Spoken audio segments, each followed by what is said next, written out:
signing an executive order that pertains to 1% of the population is not protecting women. It's setting a dangerous precedent, and it is dangerous for the trans community, women, minorities, anyone who is not a straight white man. We are talking about human beings, and the President of the United States is targeting them just because he thinks it gains him political points or whatever. Because this thing that he's so worried about it's not real. It doesn't affect the people that he's trying to protect. It hurts them. Like, seriously, I think a lot of us need to open up a history book, because what's going on right now is textbook. It's textbook. And truly it's boring, and it's loser behavior. I have never felt unsafe around a trans person. I have felt unsafe around men. So maybe let's deal with that. Hi guys, welcome back to the channel. So Nick Shirley is officially known as the young man who ended Tim Walz's career. Tim Walz has announced that he's not going to go for re-election as Minnesota state governor. He's out. And Tim Walz's daughter has responded to everything that's been going on with her father and him pulling out of the race to get re-elected. So we'll see what she has to say. So Nick Shirley, he didn't hold back. He was very happy to be known as the man who ended Tim Walz's career, exposing the Somali fraud, the daycare fraud, autism center, medical company fraud, all of that going on. And it just continues to get worse. The more we research it, the more we look into it, more comes out about this story every day. And it is bad. And it's not just Minnesota. In fact, California is believed to be a lot worse than Minnesota. So Nick Shirley posted on X yesterday, "I ended Tim Walz." And that got a lot of likes, 576,000 likes. A lot of impressions. So many people agree. Yes, Nick Shirley's work has been instrumental in the ending of Tim Walz's career. And to think, this man could have been VP. Kamala doesn't really know how to vet these people, does she? She should have gone with that Josh Shapiro guy. Like, what was she thinking? At least that guy's a good orator. Tim Walz, everybody clowns him. They don't call him Tampon Tim for nothing. This was who she chose as her running mate. Can you imagine? Absolute nightmare. Major breaking political news out of St. Paul, Minneapolis, Minnesota. Tim Walz will not seek re-election as governor, and what a fall from grace this has been for him. You might recall in the spring of 2023, he pushed through several progressive ideas to the state legislature that caught the attention of Barack Obama, who went to Twitter to give his endorsement for the programs, which eventually caught the attention of people like Kamala Harris, who chose him to be her running mate as the vice president. Introduced in Chicago at the convention in August of last year, a debate that was an absolute disaster, with J.D. Vance at one point called himself a knucklehead. But after reportedly billions of dollars have been stolen from taxpayers by way of the state of Minnesota, Tim Walz says he will not seek a third term.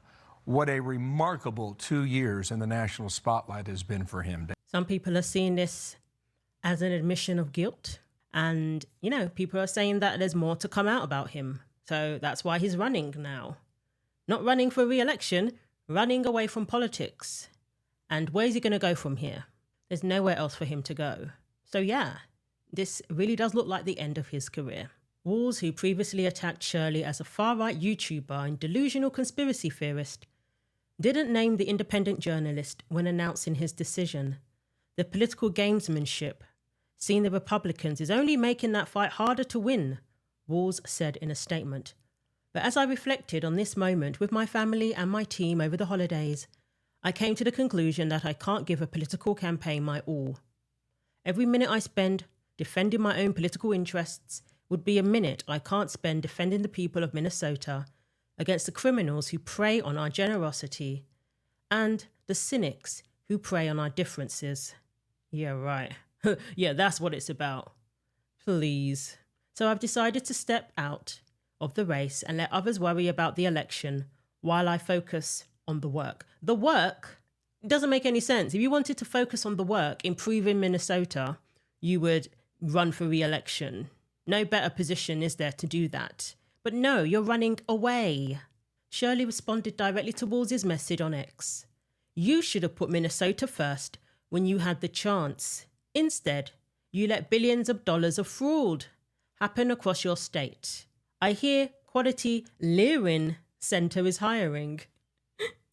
Oh dear. Very, very well said there, Nick. Very, very well said.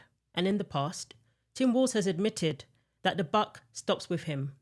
This is on my watch. I am accountable for this. And more importantly, I am the one that will fix it, Walz told reporters last month. So his term will end in January 2027. Now, that's obviously seems really far away. So that's not great.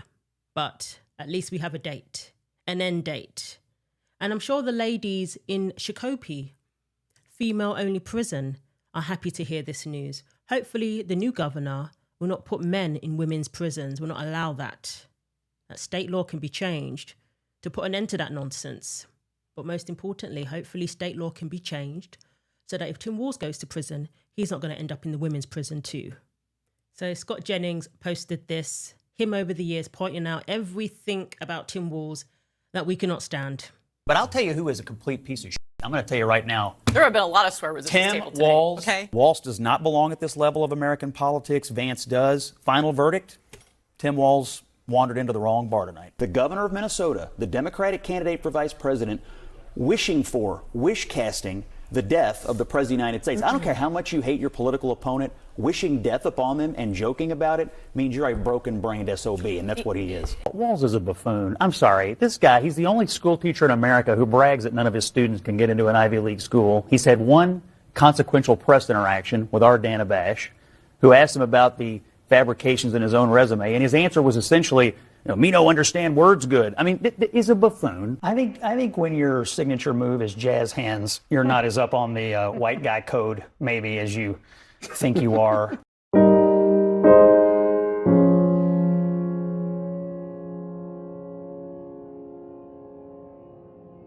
Oh dear, I'm sure his students leered a lot from him.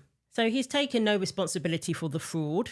It's the people who uncovered the fraud who are the problems, not the people who are engaging in billions of dollars worth of fraud. No, you are a threat when you go around reporting things accurately and revealing the truth. I mean, he's been so hyperbolic about Nick Shirley just going around knocking on doors, doing what any parent looking for a daycare for their child would do, that he's making all these ridiculous accusations.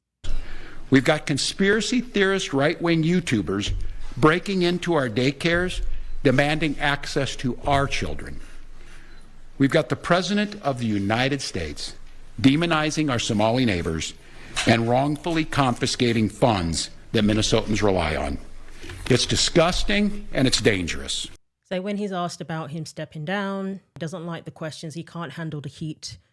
Their idea of improving this state is being a parrot for Donald Trump, agreeing to everything that he agreed with. Well, here's what I'm going to tell you. It ain't happening. I'm not going anywhere. And you can make all your requests for me to resign over my dead body. Will that happen? I will fight this thing till the very end to make this state better. And the question that I think they need to decide is when did the guy in the White House resign? When does he take accountability for what he did? Because it isn't going to happen here in terms of us shying away from making this. Yikes. This is what a guilty man sounds like. Investigate him now. Tim Walz immediately bolts out of the room after saying he's dropping out of the race. Reporters were audibly shocked. What? You said you'll answer questions. Dodging every question is a glaring sign of guilt. Not a good look. So people are saying he's looking pretty guilty right now. You're running for the hills because you don't want to face up to, what's going to be uncovered, I guess. I'm proud of the way we treat our neighbors. I'm proud of the way that we welcome people to this state. I'm proud of the way that we innovate. And I'm proud of the way that we are optimists for the future. No one's taking this away from us. Not the fraudsters. Certainly not this president. Not on my watch. Tomorrow, I'll be back with you. I'll give you an update on America's best paid family medical leave program that is now a week into it. And at that time, I'll take all your questions. Thank you all. Thank you, Press. I'll be back tomorrow. Thanks, Walz. I'll have more tomorrow. Appreciate it. Thank you. Wow. All right. Thank you, Press. You said you were going to take questions. Why didn't you? Thank you all. We'll be back tomorrow. Thank you. Thank you.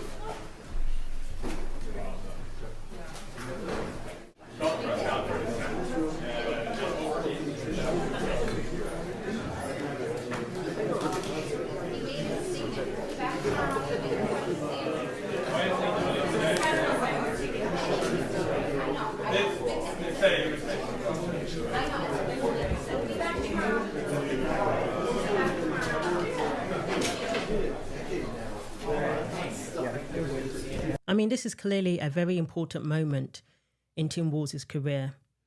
This is a very important moment in American politics, in Minnesota history, and he's not answering questions. Why not? Why is he unable to answer questions when he's the one who's not going for re-election? You can explain to everybody why, so they can hear it from the horse's mouth, but instead he runs. I think we need to change his nickname to Running Man Tim or something like that. The guy who helped end Tim Walz's political career, American hero. Tim Walz did not drop out of the Minnesota governor's race because of the Somali fraud we know about publicly. He dropped out because more fraud is coming. He's panicked. It's billions of dollars, maybe even tens of billions, generational theft and betrayal. So Tim Walz's daughter says the reason her father is hated by the country so much is because he's everything Trump will never be. My dad would say part of the decision he decided to step away from the race was to kind of get that target off of Minnesota. I think he believes if he's not in the race, there's nothing, they have nothing else. Because he has that, national profile. Trump just hates him for some reason. I think it's because he's everything Trump will never be.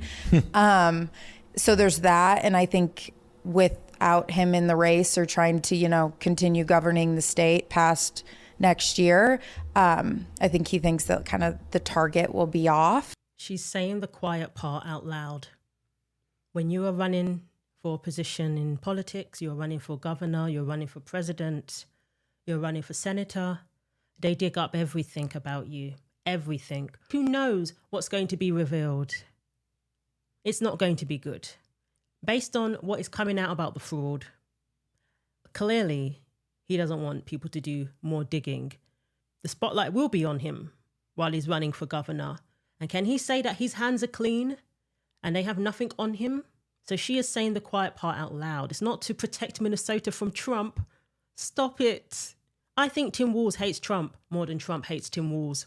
I don't think Trump loses any sleep over Tim Walz in the grand scheme of things, as much as Tim Walz obsesses over Trump. Based on his actions, he's not stepping out of the race for the good of Minnesota. He's stepping out of the race to protect himself. So let me know what you think. Thanks for watching. Like, comment and subscribe. Take care of yourselves and God willing, I will see you in the next video.